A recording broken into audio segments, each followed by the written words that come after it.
घर में और अपना हाथ जहाँ तक हो सके दूसरे जगहों तक दुर्गा, काली, राम, विष्णु ऐसे देवी देवताओं का फोटो हटा करके बुद्ध, अंबेडकर, फूले, ललित सिंह यादव और जितने हमारे महापुरुष हैं, सावित्रीबाई फूले, ज्योतिबा फूले, आप सभी नाम जानते हैं समय के। तो जब भागलपुर जिला अंतर्गत नाथनगर के जैन धर्मशाला में शिक्षा बचाओ संविधान बचाओ एक दिवसीय कार्यक्रम का आयोजन किया गया।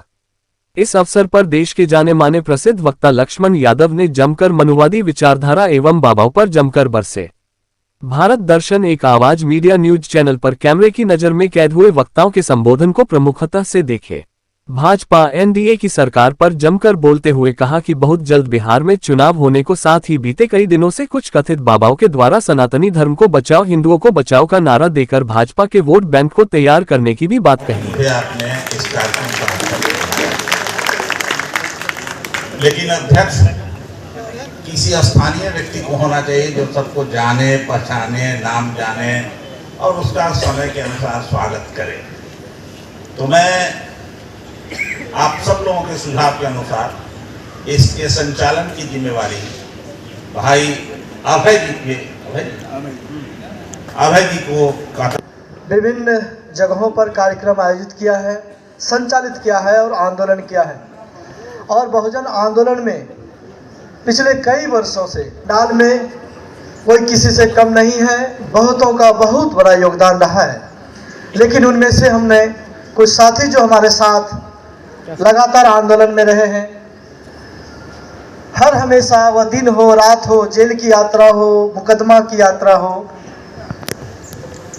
प्रशासन के बीच लड़ना हो, जूझना हो, उनमें से कुछ साथियों का हम लोगों ने नाम रखा है। आज इस मंच से हम उनका सम्मान करेंगे। हमारे बीच नौकरी पेशा से रिटायर्ड होने के बाद एक शिक्षा विरोधी नीति थोप दिया गया है। नई शिक्षा नीति न केवल फीस की वृद्धि की है, बल्कि इससे समाज में एक शैक्षणिक असमानता की खाई भी बनेगी। क्योंकि नई शिक्षा नीति आने से प्राइवेट विश्वविद्यालय खुलेंगे, इससे वहां पर गरीब बच्चे नहीं पढ़ पाएंगे और गरीब ज़्यादातर हमारे बहुजन समाज के ही लोग हैं। तो स्वाभाविक सी बात है वो शिक्षा से प्रभावित होंगे, इससे बेदखल होंगे। ज्योतिबा फूले, माता सावित्रीबाई फूले के द्वारा शूद्रों और महिलाओं के लिए प्रथम स्कूल खोला गया। आज लगभग 250 साल हो गए और इतने दिनों में हम लोग कुछ बोलने लायक, कुछ लिखने लायक बने हैं। और फिर से ये सरकारें जो मनुवादी सरकारें हैं, ये हमारे बीच, हमारे विरोध में साजिशें करना चालू कर दिया है।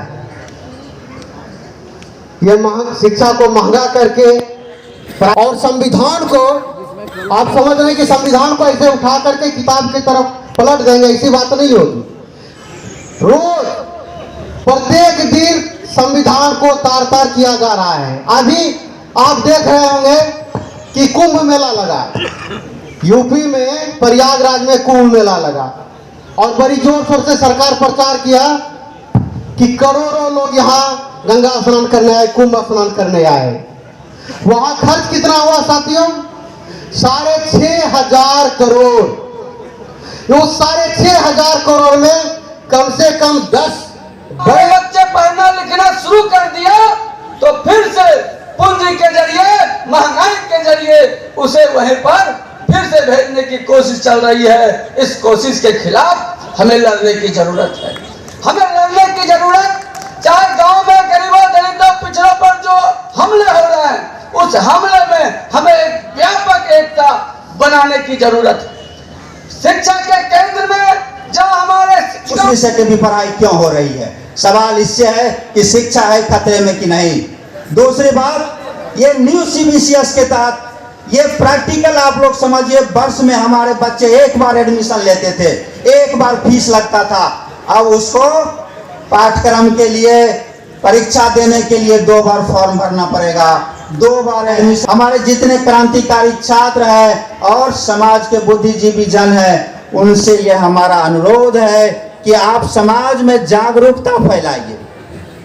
बहुत सारे हम जो यहाँ पर सुनने के लिए आए हैं, माननीय उदय नारायण बाबू को और माननीय हमारे जो प्रोफेसर लक्ष्मण यादव जी है, हम आप सबके बीच कभी भी बात कर लेंगे, लेकिन एक विनम्र निवेदन है आने वाले वक्ताओं से, हम जिनको सुनने के लिए आए हैं उनकी बात ऐसे हिंदू पढ़ लीजिए, जिनको गुरु गोलवलकर कहा जाता है, उस गोलवलकर की बंच ऑफ थॉट पढ़ लीजिए, और we and our nationhood defined पढ़ लीजिए। हिंदू महासभा में के अधिवेशन में सावरकर का भाषण पढ़ लीजिए, कहीं भी चले जाइए, वो जो मनोविधान है उसको शक्ति से लागू। दशहरा के बाद रावण दहन होता है तो बड़ा उत्साह से भाग लेते हैं। समय कम है, बहुत बात नहीं करेंगे। तो साथियों, आपको राम के बदले जो दूसरे हमारे प्रतीक हैं उनको सामने लाना पड़ेगा। हम दुर्गा पूजा में दुर्गा की पूजा नहीं करके महिषासुर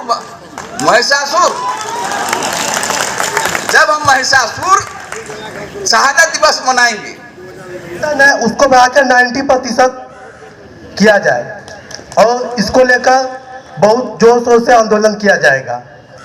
सवर्णों का जो आरक्षण है 10%, वो पूरे तौर से असंवैधानिक है, वो रद्द किया जाए। इन सारी मांगों को लेकर बहुजन स्टूडेंट्स यूनियन बिहार सड़कों पे आने वाले समय में अपनी आवाज बुलंद करेगा और विश्वविद्यालयों में जो लगातार हायर एजुकेशन में जो बहुजन समाज के छात्र छात्राओं को रोकने की जो साजिश है उसको मुंह तोड़ जवाब देगा। धन्यवाद। इंकलाब जिंदाबाद। लाल सलाम। इस गारंटी के साथ नहीं होगी कि हम आगे रहेंगे और आपको पीछे चलना होगा, और हमें उम्मीद है कि सम्मेलन इस दिशा में आगे बढ़ेगा और बिहार के अंदर जो ज्वलंत सवाल है उस सवाल पर एकता बनाएगा और लड़ाई लड़ेगा। फैसला उधर से होना है, सड़कों की लड़ाई के जरिए होना है।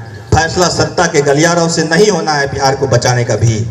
और अंतिम बात मैं यहाँ से कहना चाहता हूँ, राजनीतिक पार्टियों की अपनी सीमाएं हो सकती, सामाजिक आंदोलन की कोई सीमा नहीं हो सकती है।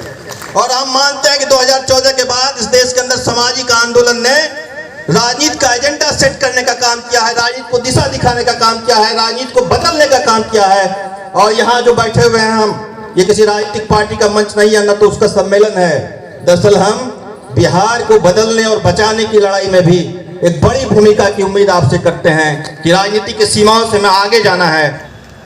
तो हम एक बौद्ध विहार बना देते हैं पटना में। अपने जहाँ घर में रहते हैं वहाँ भी एक बुद्ध की मूर्ति लगाई, पीपल का पेड़ लगाया, एक कन्या मार्ग में, और पटना में स्टेशन के सामने एक बौद्ध विहार बना दिया। अब सब बौद्धिस्ट लोग पागल हो गए, अरे ये तो बड़ा अच्छा आदमी है, भला आदमी है, लेकिन वो कानूनवा नहीं खत्म किया आज तक ही। जान लीजिए कितना भला आदमी है, कितना बुरा आदमी है। जिस तरह से एनआरसी वगैरह के खिलाफ में संसद में वोट दे दिया, मुस्लिम वोट लेने के लिए 4-5 महीनों में। यहाँ जितने लोग बैठे हैं सब लोगों में क्षमता है 100, 50, 200 लोगों को कन्विंस करने का। सब लोग अपने अपने विचार से अलग अलग हैं। मैं किसी के पक्ष में और समर्थन में नहीं बोल रहा हूं, मैं बोल रहा हूं संविधान बचाने के समर्थन में। मैं बोल रहा हूं अंबेडकरवाद को जिंदा करने के लिए। मैं बोल रहा हूं मनवादियों के खिलाफ और नागपुर के विरोध में अपना विचार व्यक्त कर रहा हूं। इसलिए कि यह बात समझनी होगी कि लोगों को कि यह देश एक धर्मनिरपेक्ष राज्य है, और जब किसी भी दूसरे धर्मावलंबी के मंदिर, मस्जिद, गिरजा में जब गैर हिंदू, गैर मुस्लिम, गैर ईसाई को मैनेजमेंट कमेटी में नहीं डाला जाता है, तो हमारे बौद्ध मंदिर में क्यों डाला जाएगा, ये उनका मांग है। इसलिए 1949 में जो एक कानून बनी है, उस कानून को निरस्त कर और मांग कर रहे हैं कि हर हाल में एक भी जगह पर लागू हो पाए। और आज 2025 के भारत में आप जहां खड़े हैं, ये गालियां सुनने वाले नायक तो चले गए। इसमें एक किस्सा लिखा है और उस किस्से में ये है कि कर्पूरी ठाकुर क्या लोग थे साहब, हम लोग तो उसके आगे कुछ है ही नहीं। हम वही है, नाक लंबी लेके घूमते हैं, थोड़ा बहुत टकराती है तो गुस्सा आ जाते हैं, फनफना जाते हैं। अब उनके कार्यक्रम में जाने लायक नहीं है, वहां तो ठीक नहीं। कर्पूरी ठाकुर फटा कुर्ता पहन करके, एक बार मुख्यमंत्री थे तो सम्मेलन हो रहा था और चंद्रशेखर आए। उस समय चौधरी चरण सिंह प्रधानमंत्री हुआ करते थे। पहचानो आपके लोगों की विरासत और संघर्ष। घर जा रहे थे, लंबे थे चौधरी चरण सिंह, और जब घर जाने के लिए गए तो दरवाजे छोटे। अपने वैचारिक महापुरुषों का इतिहास भूल गए और बुनियादी सवालों पर एकजुट कैसे हों वो चलेगा। इसलिए मुझे भी निकलना है। आखिरी में 2-3 मिनट में मैं क्या कह सकता हूं। मेरे सामने एक खाका है, एक दृश्य है, और वो दृश्य इस बात का है, आदरणीय उदय जी ने कहा कि अगले 5 महीने आप बिहार आइए मत, बिहार में ही रह जाइए। वो बबुआ का कथा सुनने और संरक्षण सुनने तो सब लोग आएगा।